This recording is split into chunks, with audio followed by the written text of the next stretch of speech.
Bien, buenas tardes. No vamos a esperar más tiempo porque yo creo que ya le hemos dado los minutos de descortesía a todos ustedes que están aquí y la cortesía no merecida a los que no vienen. Bien, antes de comenzar la presentación de este acto, yo quiero agradecer a la Diputación su colaboración al difundir este acto organizado por la Real Sociedad con el Amigo del País, y al mismo tiempo quiero destacar un error en el texto de la invitación, porque se hace de constar que el lugar de celebración es la antigua sede de la Real Sociedad Económica Amiga del País. Quiero decir que no la antigua sede, que esta sede es la que fue, es la que es y es la que será la sede natural y el domicilio social de la económica. Y una vez dicho esto, yo voy a pasar a presentar el acto para que después mis compañeros de mesa hagan sus intervenciones. En las puertas de la inauguración de la 36 Feria del Libro de Badajoz, la económica siente un buen placer en contribuir a la presentación de este magnífico libro, escrito por don Esteban Cortijo Parralejo, sobre la figura de Julián de Luna. Este libro se confecciona por medio de un manuscrito encontrado en Madrid con una especie de libro de texto de economía política, escrito por un extremeño que su autor lo escribió aprovechando la gran cantidad de bibliografía que llevó a España en las etapas de libertad como en el siglo XIX. La biografía se basa en documentos originales en la prensa y en la correspondencia con amigos, jefes y subalternos que destinan ese ambiente de amistad sincera en unos casos y la rigidez burocrática en otros.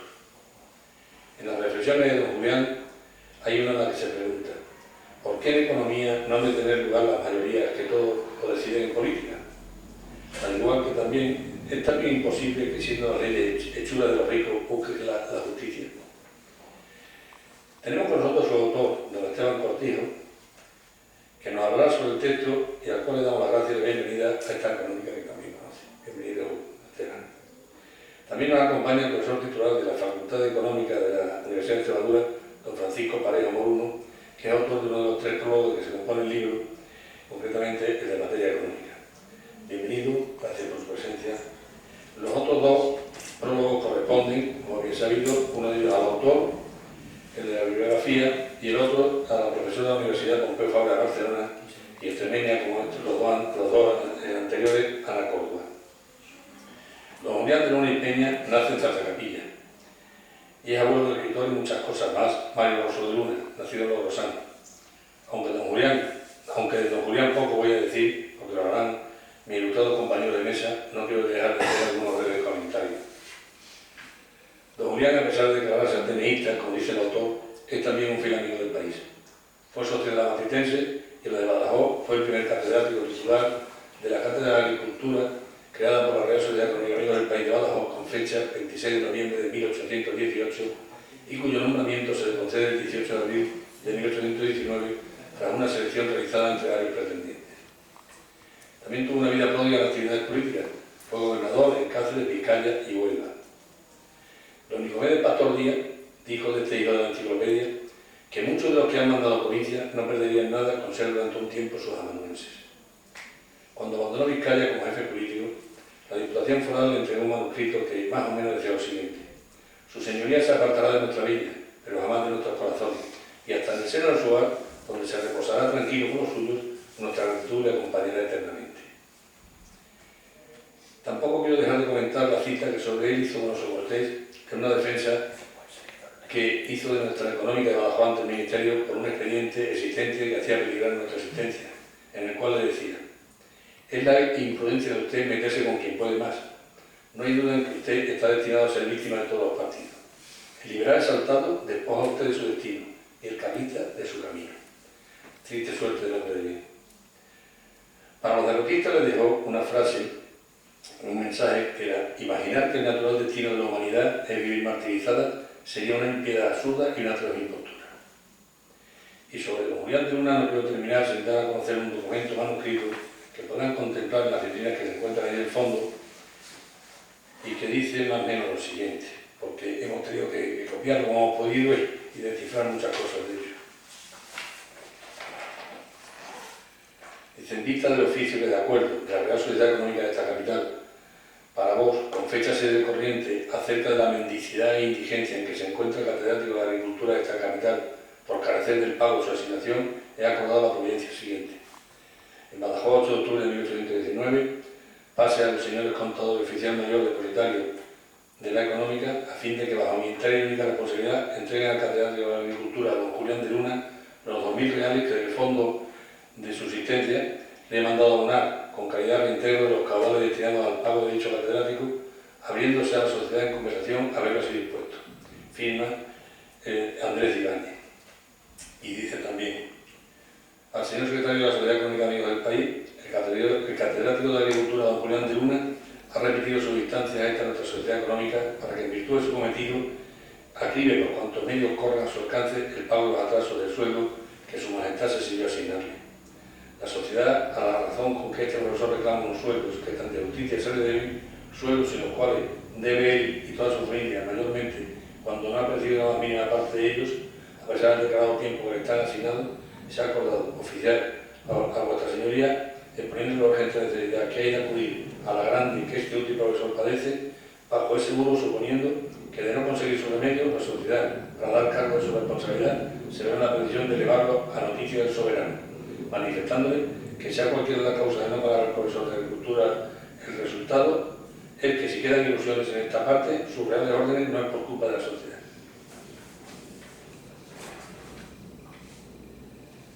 Y ahora, y pidiendo disculpas al autor por esta licencia, voy a realizar una breve semblanza de la persona de don Esteban Cortijo, no porque haya poco que decir en breve semblanza, sino todo lo contrario, pero como todos los que están aquí consolidados conocen más que yo, pues no hay de extenderme mucho.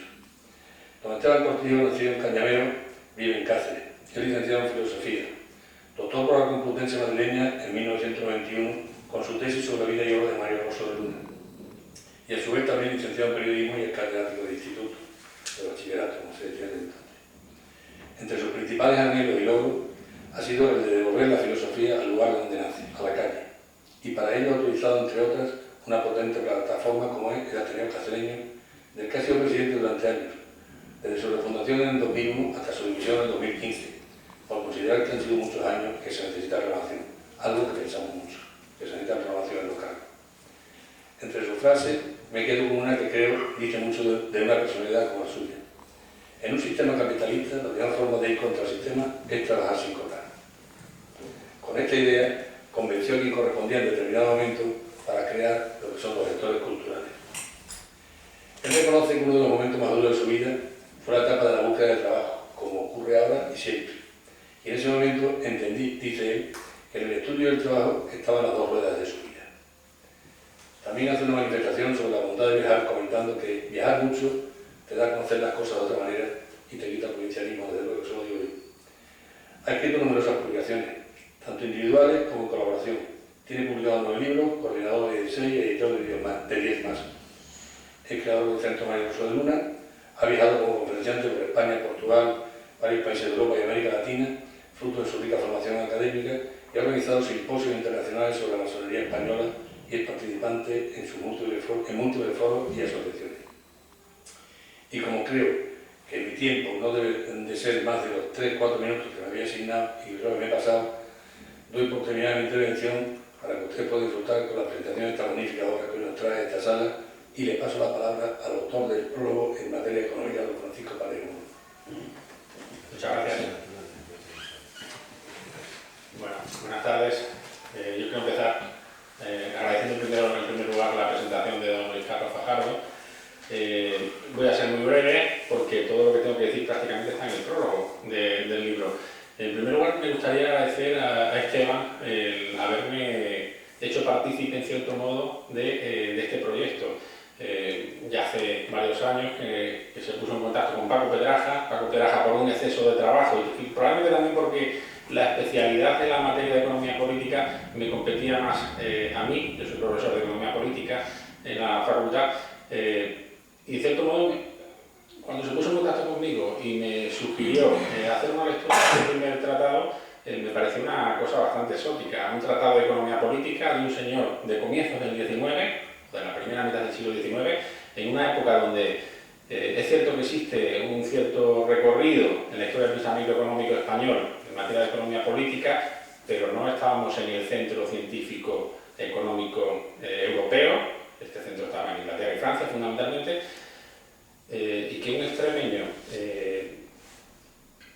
se un tratado de economía política, además, después de hacer una primera lectura de dicho tratado de una forma bastante sobresaliente, pues para mí fue una satisfacción y quiero agradecértelo personalmente en primer lugar.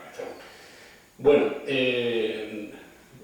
no he preparado nada porque básicamente todas las cosas que quiero decir o que puedo decir están en el prólogo. El prólogo no es otra cosa que la ubicación del autor, de Julián de Luna y de la Peña, como autor de economía política dentro de la historia del pensamiento económico, dentro de, digamos, de la economía política de la época en toda Europa, ¿no? Bien, pero sí quiero lanzar algunas ideas que están en cierto modo recogidas en dicho prólogo, aunque están matizadas en algún aspecto después que he seguido leyendo el tratado con un poco más de minuciosidad, ¿no? Es un autor fácil, desde mi punto de vista, de ubicar políticamente. Creo que el prólogo, o la extensa biografía que hace Esteban en el libro, nos ayuda en ese aspecto, pero desde un punto de vista científico, si entendemos que la economía o la economía política es una ciencia, no es tan fácil porque tiene múltiples influencias. Lo comentaba ahora con un compañero de la facultad, tiene claras influencias en algunos aspectos procedentes del socialismo francés, de Fourier. O sea, es un autor que recoge determinadas aportaciones, insisto, del socialismo francés, pero por otro lado tiene aportaciones en otros campos bastante liberales, de corte muy liberal, y por contra otras aportaciones muy conservadoras en otros campos. Por tanto es un autor difícil de ubicar desde un punto de vista científico, ¿no? Bien, como puntos destacados de la obra de Julián de Luna, de su Tratado de Economía Política, de él como economista, podríamos decir, quiero resaltar los siguientes. En primer lugar, es un autor que conoce a la perfección los principales tratados de economía política que se estaban desarrollando en la época en Europa, fundamentalmente, insisto, en Francia y en Inglaterra. Ahora, mirando un poco los estantes de la biblioteca, de esta biblioteca, entiendo por qué probablemente conocía también estas obras, ¿no? Porque muchos de los autores que él leía se encuentran en estas estanterías, ¿no? Lo cual me resulta curioso. Conoce a la perfección, por ejemplo, el Tratado de Economía Política de Say, que es probablemente la obra de referencia de los historiadores económicos, o si queremos de los historiadores del pensamiento económico, los economistas políticos de la época en España. El Tratado de Economía Política de Say, que está por ahí, fue el Tratado de Economía Política más difundido en lengua española, o sea, que más se tradujo en nuestro país, de todos los grandes pensadores económicos de la época, ¿no? Al mismo tiempo, el Tratado de Economía Política de Julián de Luna es una crítica revisada de la obra o del curso de Economía Política de Álvaro Flores Estrada, que es un economista dedicado sobre todo a cuestiones fiscales, de derecho financiero, de la época, y que si leemos el tratado nos damos cuenta que Julián de Luna conocía a la perfección. No solo lo conocía, sino que lo analiza, lo revisa, lo critica en otros puntos, y eso es un punto que me parece muy interesante. No me quiero extender mucho, pero sí quiero resaltar alguna cuestión más. Además de ser un conocedor de la historia del pensamiento de la época, de la economía política de la época, creo que también fue un innovador en determinados aspectos. Me explico, voy a poner algún ejemplo. Cuando todos o gran parte de los economistas políticos ingleses y franceses de la época de comienzo del 19, finales del 18, se están preocupando, o una buena parte de ellos se están preocupando por cuestiones vinculadas a la generación de riqueza, por el análisis de actividades que producen riqueza, todos estos autores coinciden básicamente que las actividades que producen riqueza, tienen la riqueza en un sentido físico, ¿no? Son fundamentalmente las actividades primarias y las actividades industriales. Julián de Luna ya se preocupa por las cuestiones inmateriales, por la importancia de la educación, por ejemplo, ¿no? O por la importancia de generar riqueza con el fin de generar felicidad en las personas. Esto que es un sentimiento muy de la Ilustración está presente en la obra de Julián de Luna. En fin, no quiero quitar más tiempo al autor de la obra, a Esteban, simplemente invitarles a que la lean porque creo que es una obra sobre la cual se puede reflexionar. El Tratado de Economía Política de Julián de Luna creo que tiene muchos frentes que pueden ser interesantes para ustedes y es una aportación destacada desde mi punto de vista a la historia del pensamiento económico español en su conjunto. Nada más. Tiene la palabra don Telón Cortijo. Muchas gracias, Carlos, y muchas gracias, Frank.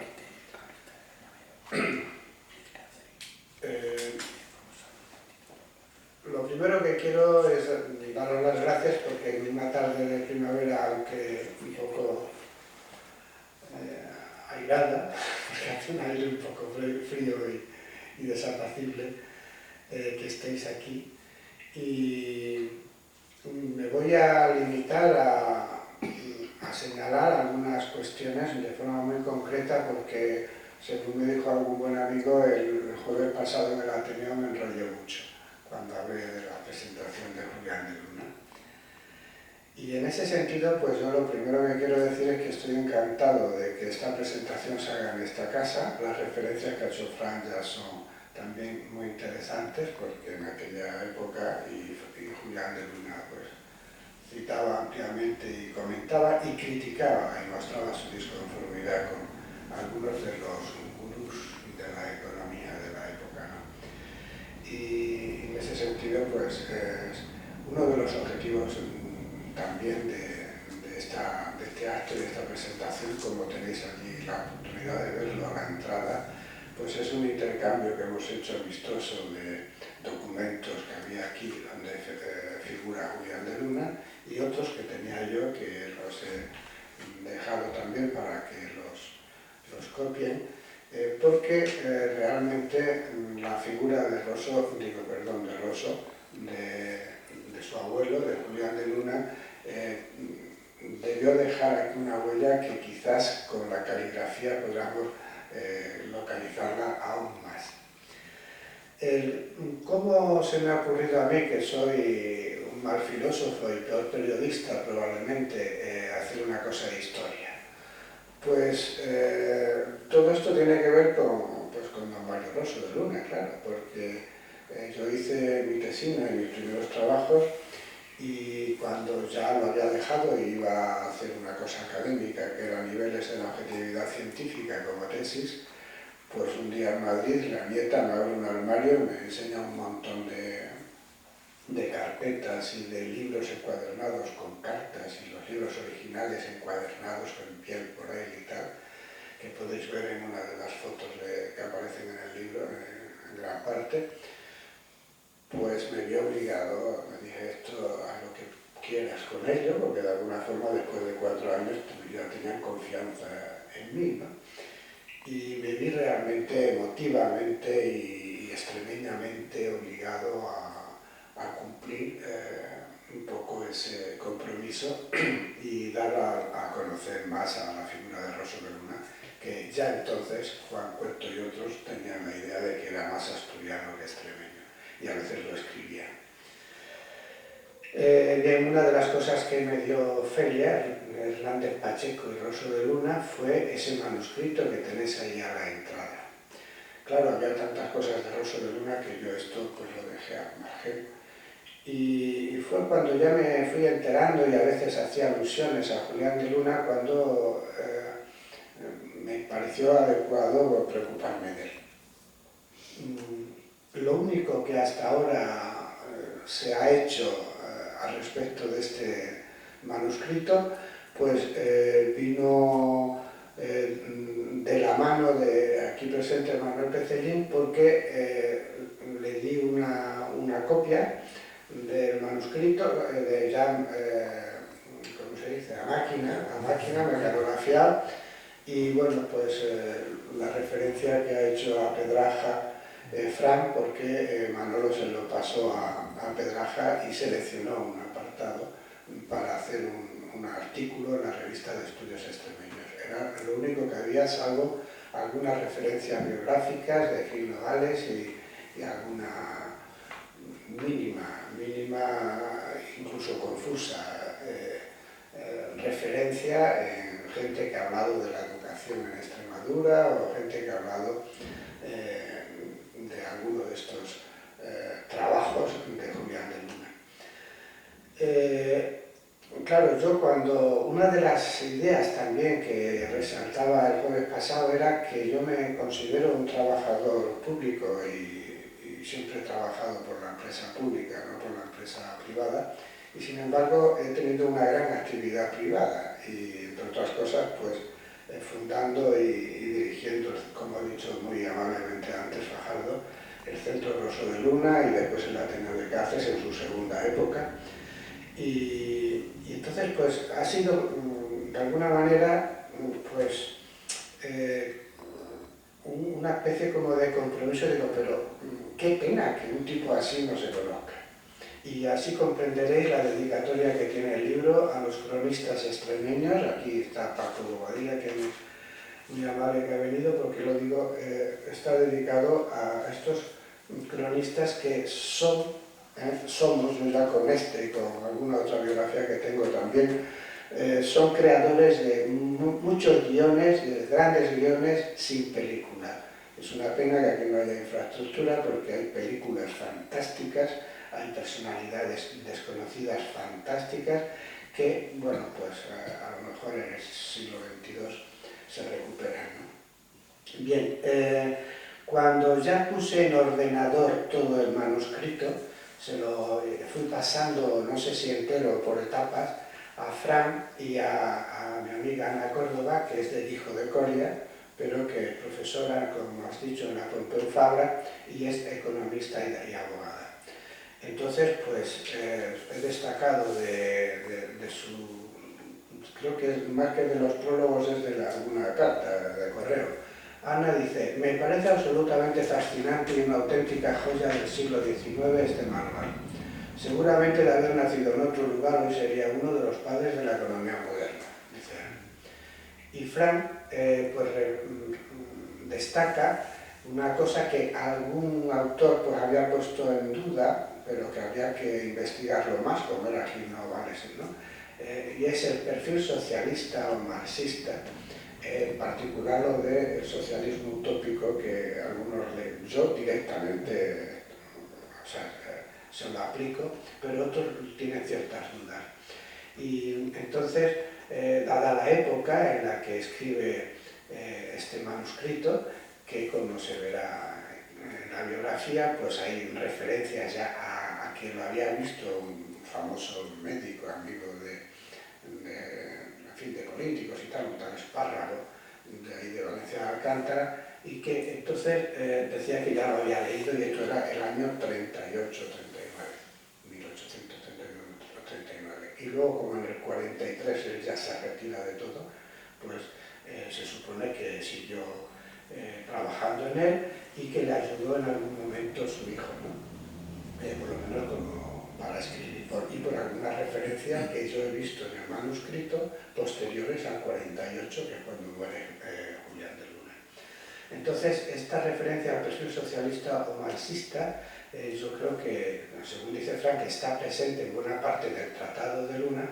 He seleccionado una frase, dice, si la propiedad singular es la única raíz de tantas inquietudes y de tantas iniquidades y tanto padecer, el gran cambio está hecho sin más que anular el egoísta mío y poner en su plaza el fraternal nuestro. Esto yo creo que sigue vigente y seguirá vigente mientras que haya seres humanos sobre la Tierra y no solamente cibor o robot. Entonces, esta vinculación y este perfil, pues a mí, de alguna manera, me gusta, ¿no? Y digo, bueno, pues esto hay que hacer algo. Y con estas opiniones, pues ya me vi más animado a llevarlo a cabo. Entonces, hasta cierto punto el trabajo fue fuerte, pero era como ponerte a digitalizar en las horas libres que tienes y tal y cual, pero luego meterte en el siglo XIX que nunca nos han explicado, por lo menos los que no somos historiadores. Y es una complicación, mucho cuidado, por lo menos para mí lo ha sido. Pero es que luego dije, pero es que simplemente, y hay episodios nacionales y hay cosas escritas, ¿no? Pero me da la impresión de que los españoles somos los únicos que hablamos mal de España, pero yo creo que en el fondo es porque no la conocemos. Porque es que yo soy un forofo de los westerns, pero vamos, yo estoy seguro que me encantaría ver películas de las guerras carlistas, por ejemplo, ¿no? y de otras cosas. Pues bien,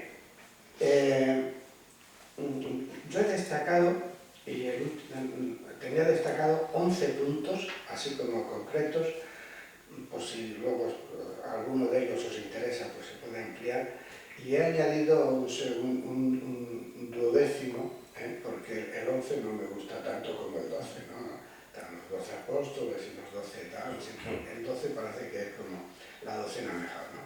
Entonces voy a dar un perfil de esta manera, en vez de hacerlo de otra. Y espero que sea breve, incluso que cuando tú veas el track, pues dices, No te requiere. No. Entonces, primer asunto que destaco de la biografía de este señor, de don Julián de Luna. Es un hombre que nace marcado por el destino.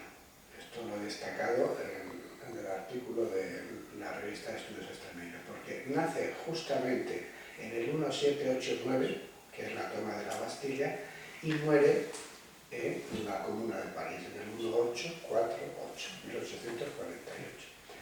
Entonces, él nace en Zarzacapilla, pero por cuestiones de familia, su padre era médico, ahí de la zona esta, y de ahí Zarzacapilla se pasa a Cabeza del Buey, que es donde tiene el domicilio habitual. Y que cuando pase por allí el famoso general Gómez Carlista, debido a que llevaba preso a un famoso irlandés, que yo preguntaba a los historiadores de aquí de Extremadura y nadie me hablaba de Jorge Flinter, y luego pues resulta que era un tipo era de estos irlandeses que eran contratados por el ejército isabelino, ¿no? O carlistas en otros casos. Y entonces, como no le pillaron a Julián de Luna, sacaron todos los muebles de su casa en la plaza de Cabeza del Buey y hicieron ahí una falla, porque no lo encontraron a él. Ya era, en ese sentido, significativo. Segunda característica, ilustrado, también la indica un poquito otra. Ilustrado, estando viviendo ahí, pero él va a Toledo, a Salamanca, a Sevilla y sobre todo va a Madrid, que es donde acaba en el Jardín Botánico, bajo la cátedra de Antonio como Sandalio, el segundo apellido no me venía a creer que Sandalio es un nombre, Antonio Sandalio Arias, y publica una serie de textos propios de agricultura, sobre el clima, sobre la viña, sobre no sé qué, y además con el mismo catedrático proyectan, pero no llega a hacerse un periódico de carácter agrícola, para sacar fondos para la cátedra esta de agricultura. Estando ya de socio de la Matritense, estamos en el 1815, la Matritense es la forma coloquial de referirse a la Real Sociedad Económica de Amigos del País de Madrid, la Matritense. Pues estando ya de socio, y también he traído ahí un papel, creo que se ha fotocopiado, donde aparecen los socios de la Matritense y aparece Julián de Luna, pues le hacen encargado del tema de agricultura. Luego la interinidad en economía política, sale en la plaza de agricultura en toda España 6, dan 5 porque la de Valencia no se la dan a ninguno, y una de ellas es para Julián de Luna a Badajoz, y estas cátedras que las hace en la monarquía, pues cede la administración, por decirlo así, a las sociedades económicas, y aquí en la de Badajoz, como nos ha leído antes, pues se ve que o no tenía muchos fondos o que, en fin, que claro, que no llegaban, pero es que además, como se ve ahí en alguna de las cartas, y lo llega a decir Julián de Luna, y era público y conocido, pues están sin tener un árbol, sin tener un pequeño jardincillo donde llevar a la práctica las enseñanzas de la ciencia agronómica que él le daba mucha importancia, ¿no? Pero claro, luego, daros cuenta, esa cátedra empieza en el 19, luego le van a cerrar ya el tema de la cátedra en el 39 y le van a pagar en su momento y tal. Pues todo esto depende mucho de las etapas. Hay democracia, pero claro, de golpe va a estar plenamente metido aquí en Badajoz en el 20 al 23, en el trienio liberal, metido en todas las cuestiones habidas y por haber. Entonces, pero bueno, no nos vamos a pasar. El tercer punto. Es el primer catedrático de Agricultura de Extremadura por oposición con destino en Badajoz, como acabo de mencionar, y en ese año 20 se va a abrir la cátedra con un discurso que yo no publico ahora, que clarísimamente se hace en la económica, porque al final se hacen unas referencias donde se habla y trata de excelentísimo, no sé qué, al presidente de la económica y tal. Y en ese discurso, pues ahí ya entra en polémica con otra gente que cree que no hay que cambiar y que la agricultura hay que hacerla como siempre, etcétera, etcétera, ¿no? Pero lo que hay que tomar nota aquí es que realmente su clase, la única referencia que he encontrado es que eran muy pocas clases y muy pocos alumnos, y que los había que no sabían ni leer prácticamente, porque era gente que quería aprender temas de agricultura y pensaban pues, que la agricultura era pues eso, para los agrícolas, ¿no? Para los agricultores. Bien, en esa etapa va a ser el punto cuarto, primer miliciano voluntario constitucional en 1820 en Badajoz, y está certificado por el ejército. El primero que se apunta en las milicias populares para estar contra los carlistas.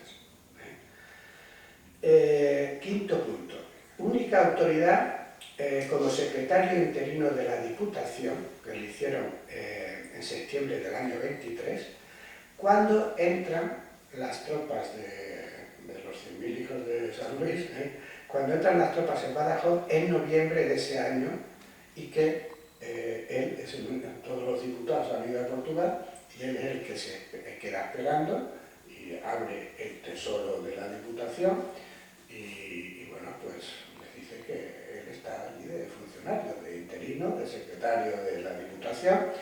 Y esto hace un comentario su nieto diciendo eso, dice que quisieron hacerle de su banda, pero algo que es destacable en un funcionario catedrático que va a asumir ocasionalmente cargos políticos, es que nunca dejó de ser liberal, y además liberal radical, o sea, esparterista.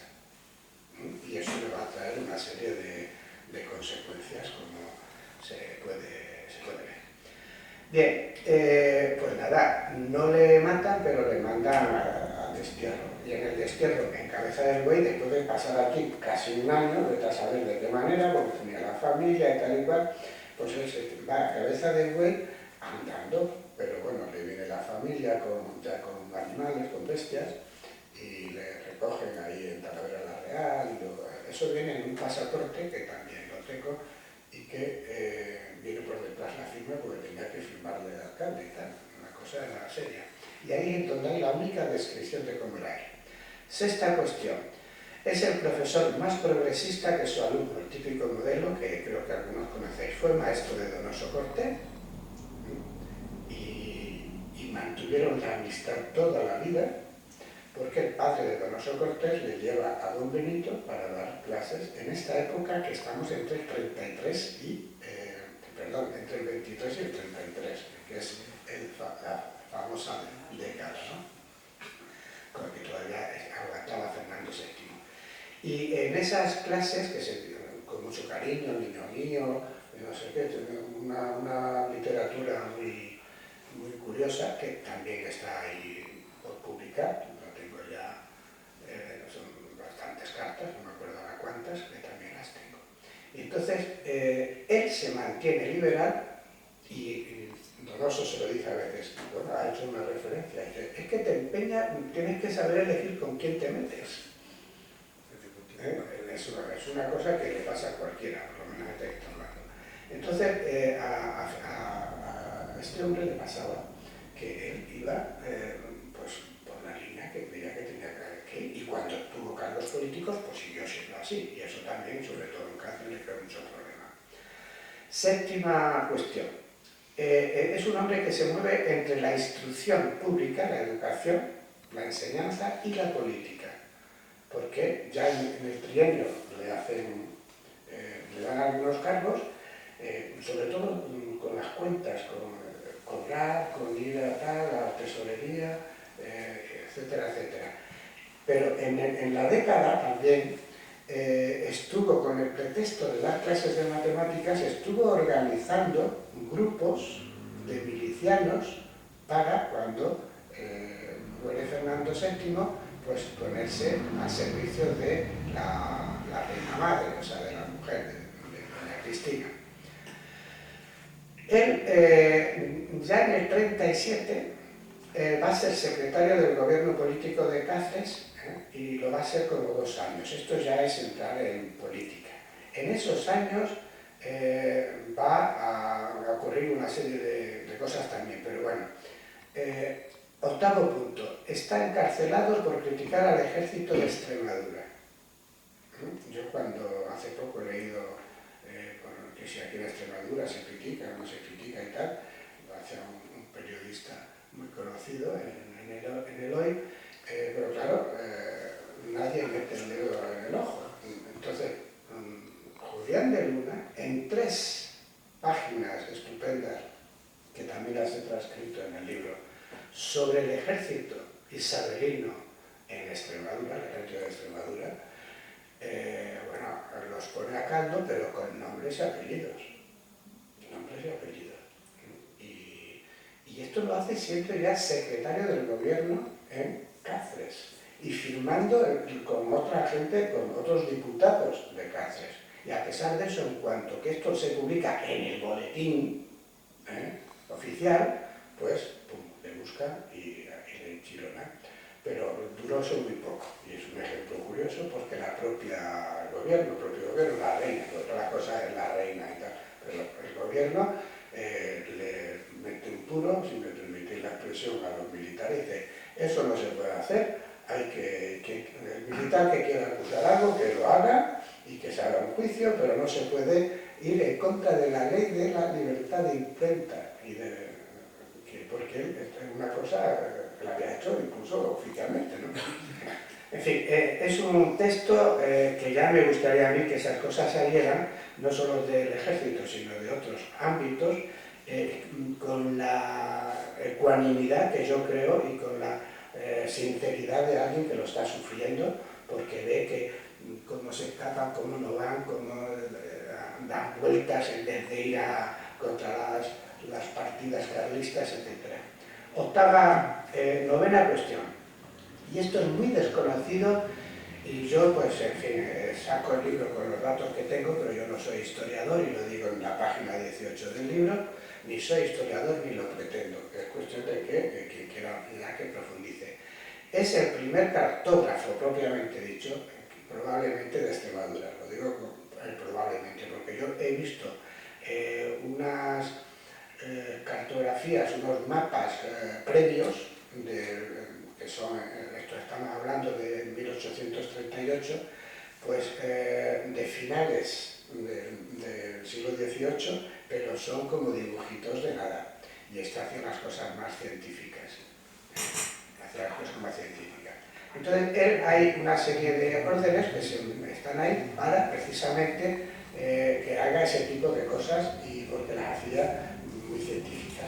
Y esto le va a venir muy bien cuando le destinen a Bilbao, porque él hace unos planos de todo Badajoz y de gran parte de Cáceres, y sobre todo de las sierras en los montes de Toledo, que son los que luego va a hacer unos buenos mapas también geológicos y tal, Hernández Pacheco.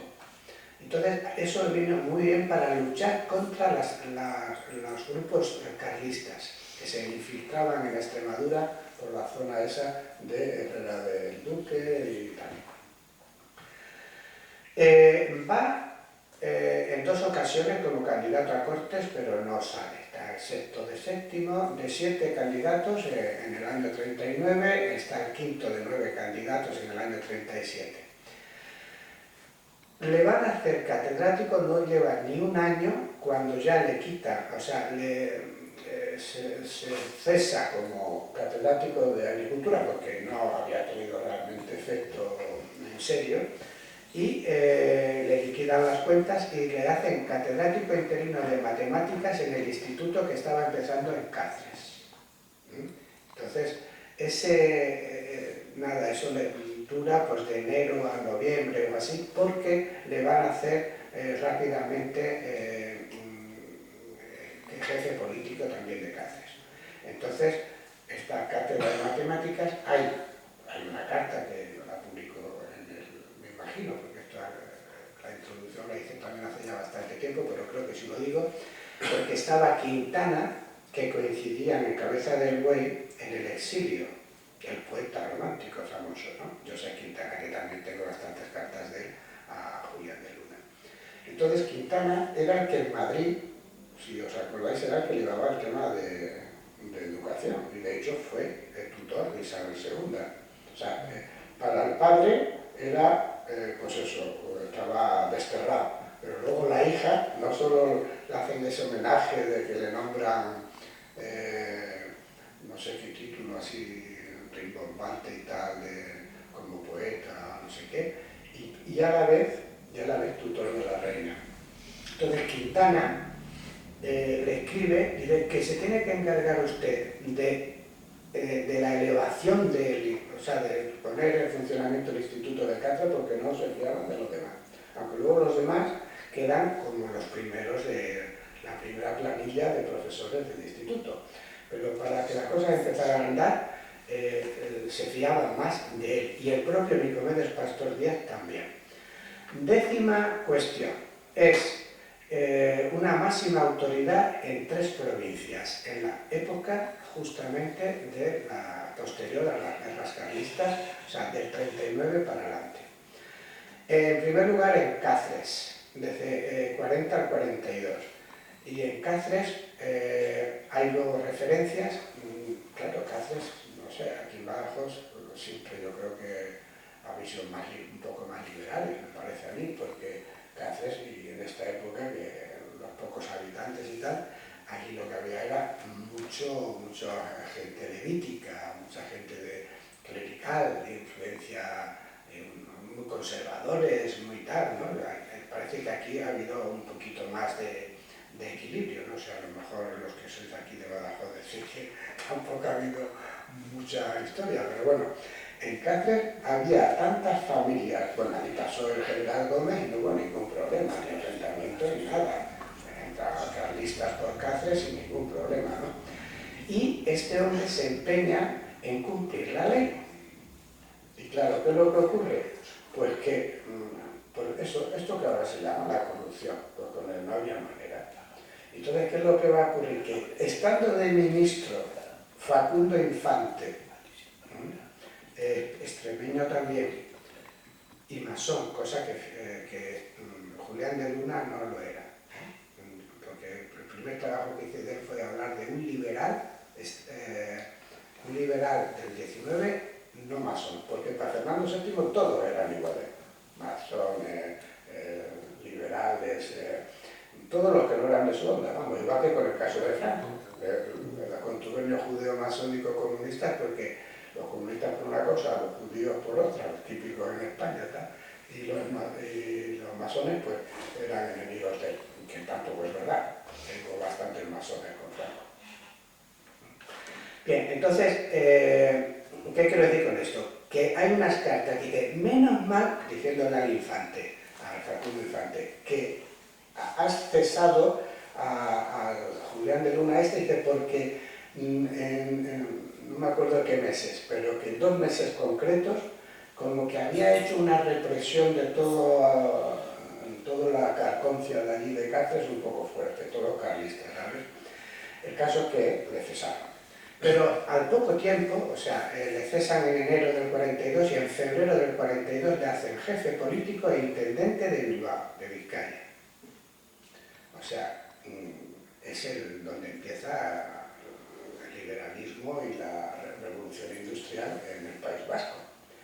Pero llega al País Vasco y también lo publico, un discurso a la Diputación que, bueno, habría que leérselo ahora allí en el País Vasco, a los propios vascos, para que se dieran cuenta. ¿Qué es lo que, en resumidas cuentas, hace? Culpabilizar de todos los problemas a los fueros, a la cultura foral. Pero es que él no habla por hablar, dice, buscaba, claro, hacen estos casos intendentes que llevar el tema de las pelas, ¿no? Entonces, le llevan y quería informarse que era Vizcaya, que era Bilbao, ¿no? Y dice, es que no había nadie que me dijera nada, no había ni libros, nada más que se había publicado unos libros unos años antes, en el año 24, dice, pero todo al final son como cosas hechas a ojo de buen cubero. Hablaban de que tenían 180 leguas Vizcaya, dice, y yo que, dice algo así como que tenía ojo experto, porque había estado haciendo los mapas de cartografía y tal y cual, pues dice, como mucho 102, no 180. Y entonces yo lo había cogido en un papel, mira, aquí lo tengo recortado, porque hace una memoria exhaustiva de toda la riqueza de Vizcaya, porque era el suyo, para el tema de los impuestos, ¿no? Dice, el suelo de Vizcaya tiene 102 leguas, 122 pueblos, 22.399 vecinos, 96.700 almas, o sea que vecinos eran dos familias, ¿no? Para cuya habitación viene a haber 15.900 casas, de ellas 5.800 formando poblaciones reunidas y las 10.126 dispersas. O sea, hace un estudio bastante exhaustivo, bueno, y lo podéis ver porque eso está copiado de, bueno, la idea que tenemos de Vizcaya. Había fraguas, pero vamos, ni altos hornos ni nada que se le parezca. Había, sí, se hacían algunos barquitos, pero tampoco tiene nada que ver nada con lo que después se hizo. Entonces, por eso yo le he añadido en el punto 12 que puso de los que puso las bases del desarrollo industrial de Bilbao y del País Vasco. Bien,